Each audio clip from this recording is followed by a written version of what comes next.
Let's bring some people on.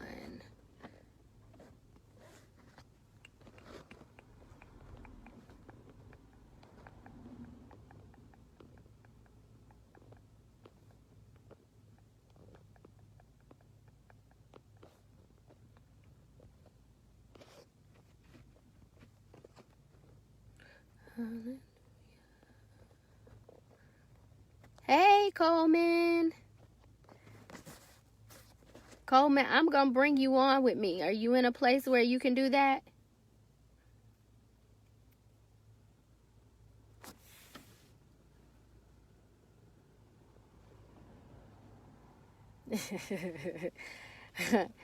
Can you come on?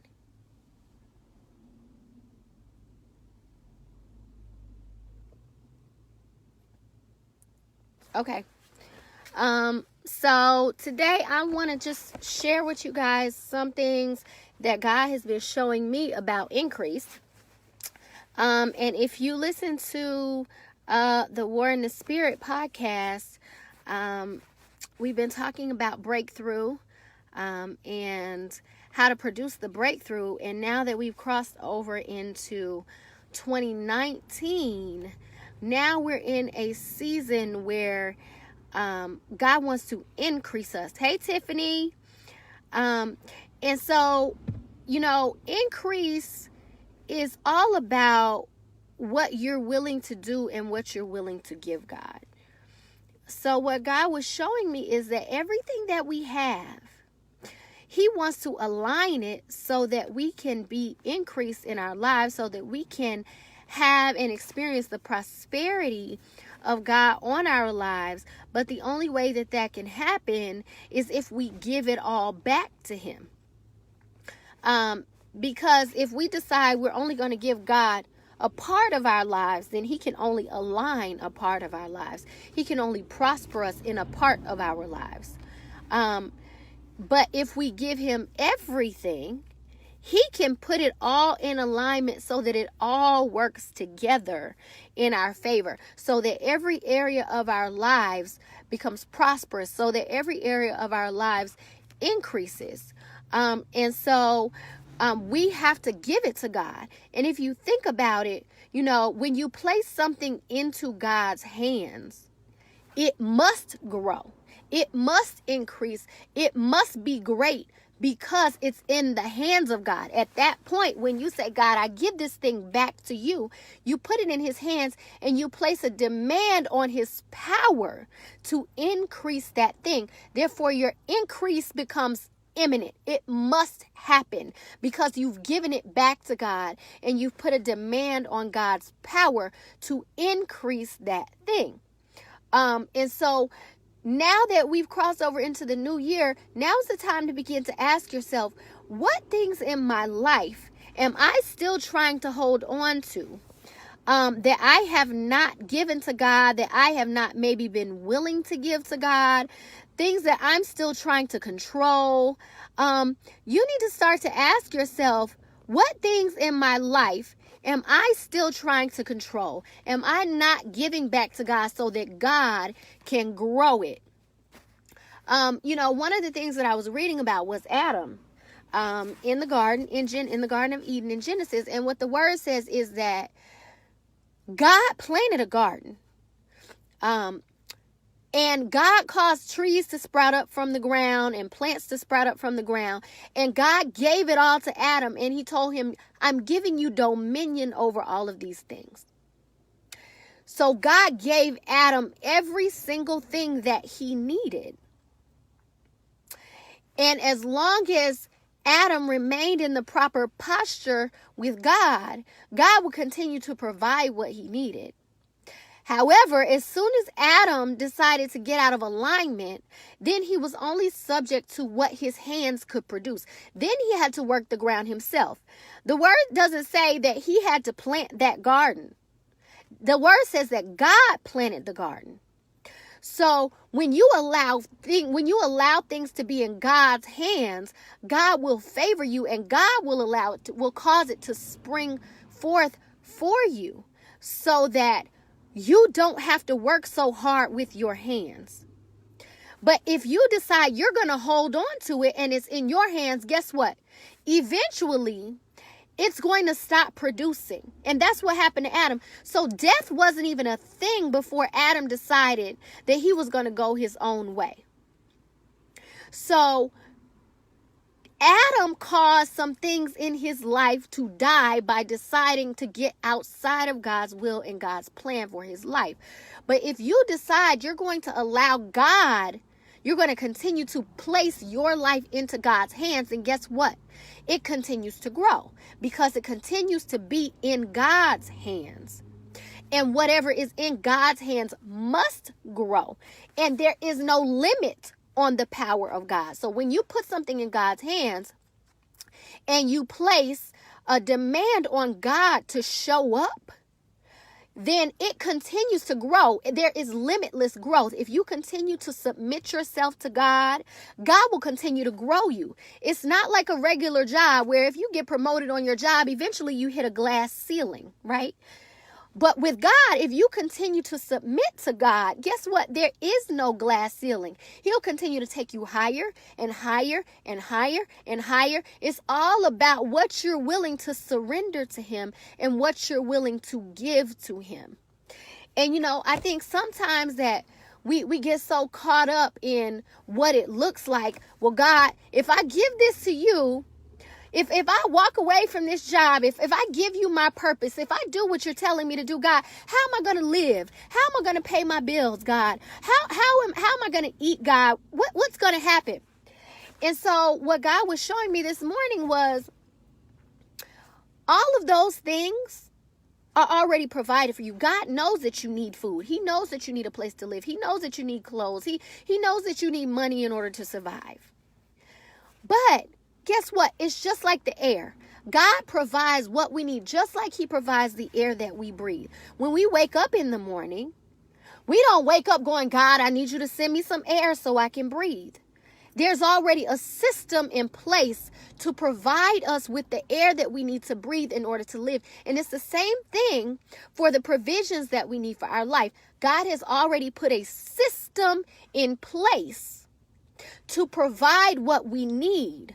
But sometimes we get so busy worried about how we're going to get those things, we completely miss the system that God is trying to show us that he has already put in place to provide for us.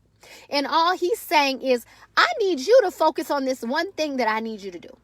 I need you to focus on the purpose that I have for your life. When you decide to do that, the system that will provide for you is already in place. It's just like water. There's a water cycle, right? When the earth needs water, the earth evaporates into the air. Then it produces condensation, and then there's rain, right? We don't necessarily see the water cycle occurring. It's a system that God has put in place to provide what we need. We don't see the air being filtered of carbon dioxide. We just know that there's oxygen because when we wake up, even while we're sleeping, we breathe it out. We breathe it in, right?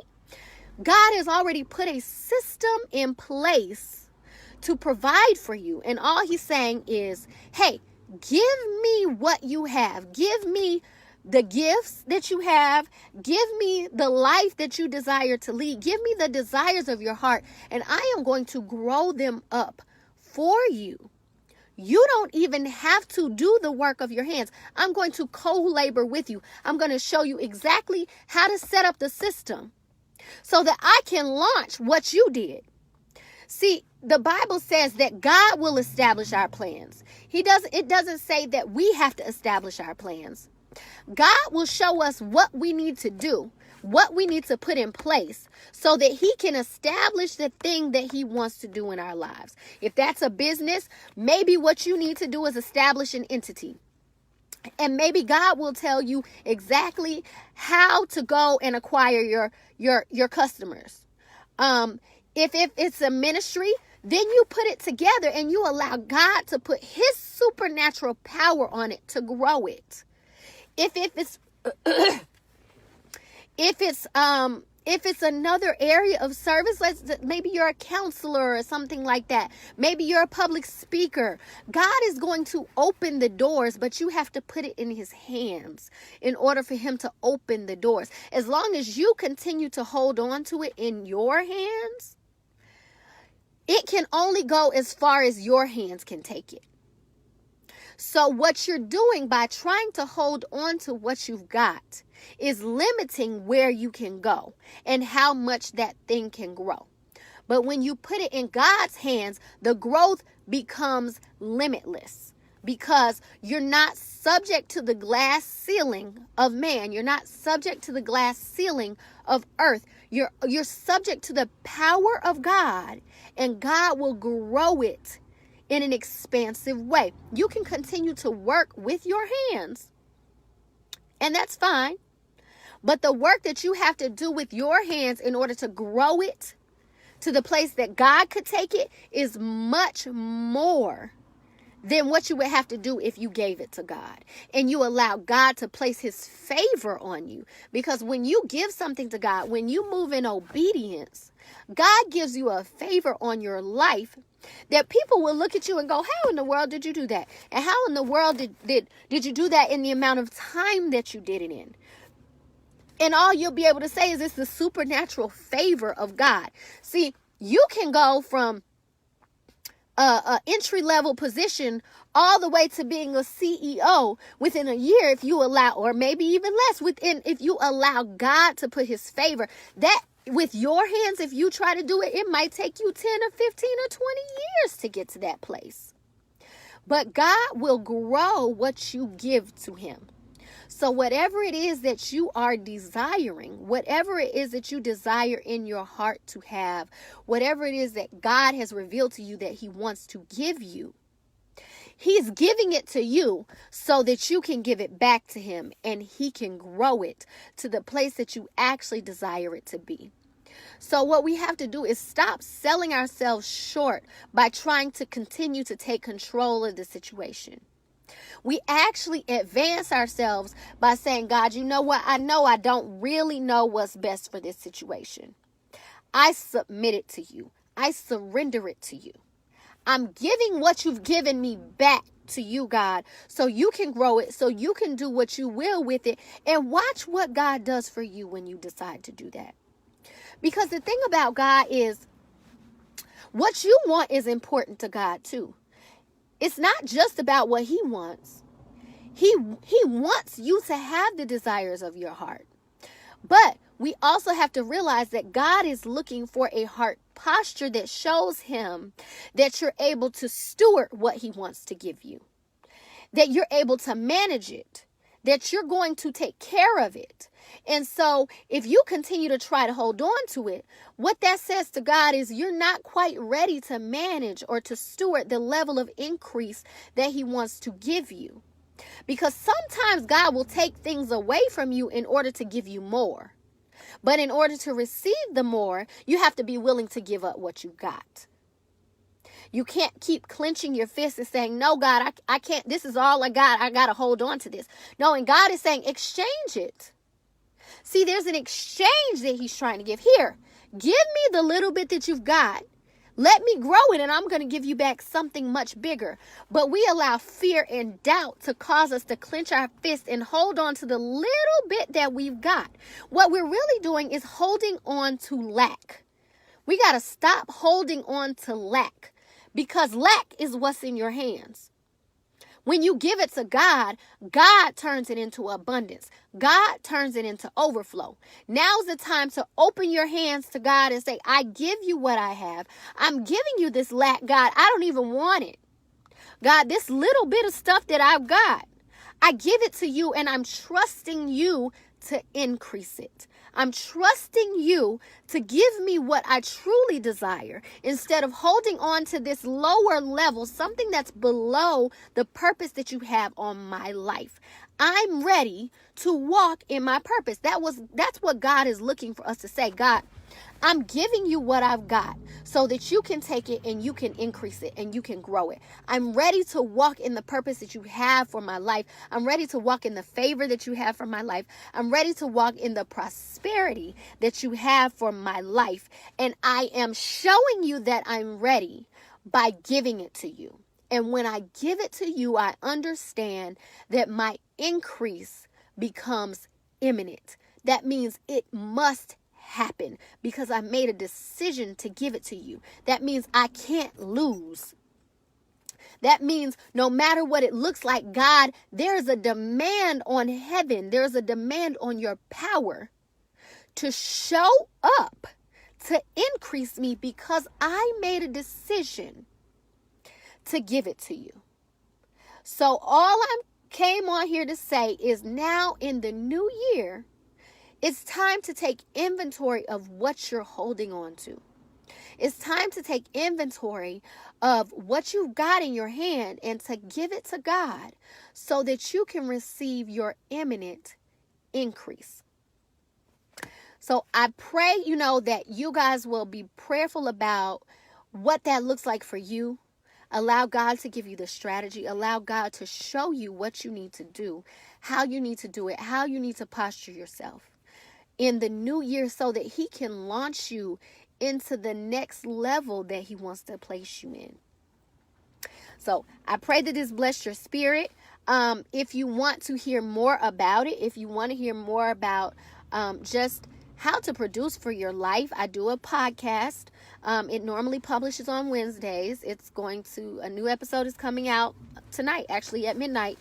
And it is specifically about this topic, imminent increase. It's called War in the Spirit. You can find it on Spotify. You can find it on Apple Podcasts. You can find it on Google Podcasts and multiple other platforms. Check it out. It's designed to be practical instruction and information on how you can apply your faith principles to your life to see a shift and breakthrough. So y'all have a blessed afternoon. I pray that this bless you. If you know someone that needs to hear this, share it. I love you and have an awesome day. Bye.